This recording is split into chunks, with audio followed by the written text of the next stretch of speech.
ng bayan, maasahan anumang panahon. Magandang umaga po sa ating lahat. Narito ang update sa lagay ng panahon ngayong araw ng Martes, July 16, 2024. Sa kasalukuyan ay patuloy nating minomonitor ang low pressure area na nasa loob ng ating area of responsibility at huli itong namataan ng pag-asa sa silangan ng Davao City. Posible namang magpaulang ngayong araw ang habagat sa kanlurang bahagi ng ating bansa at posible rin ang mga localized thunderstorms pagsapit ng hapon o gabi sa natitirang bahagi ng ating kalupaan. Dahil sa epekto ng habagat, asahan ang mga pag-ulan sa Occidental Mindoro at Palawan ngayong araw.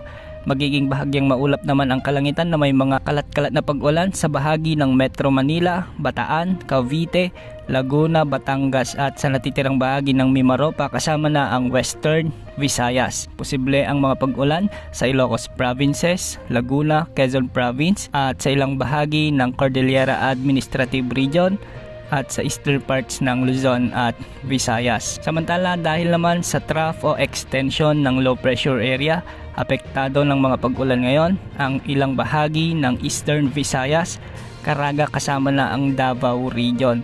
Ayon sa pag-asa, tumataas ang tsansa nitong lumakas bilang bagyo sa mga susunod na oras. Posible rin itong maglandfall at tatahakin ang mga kalupaan ng Visayas patungo sa mainland Luzon.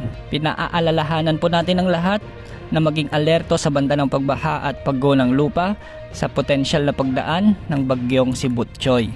Samantala, lumakas na bilang bagyo ang low pressure area sa West Philippine Sea at sa kasalukuyan ay binabagtas na nito alakhang kalupaan ng Vietnam patungo ng Laos.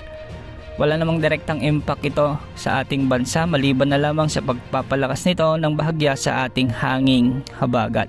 Samantala, isa pang potensyal na bagyo ang posibleng mabuo sa silangan ng bansa sa mga susunod na araw ayon sa Tropical Cyclone Threat Potential ng Pag-asa at posible itong pumasok sa ating Philippine Area of Responsibility.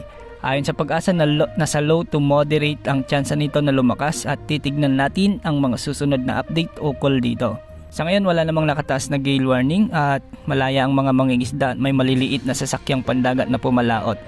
Yan ang update sa lagay ng panahon. Ito po ang weather update ng bayan. Maasahan anumang panahon.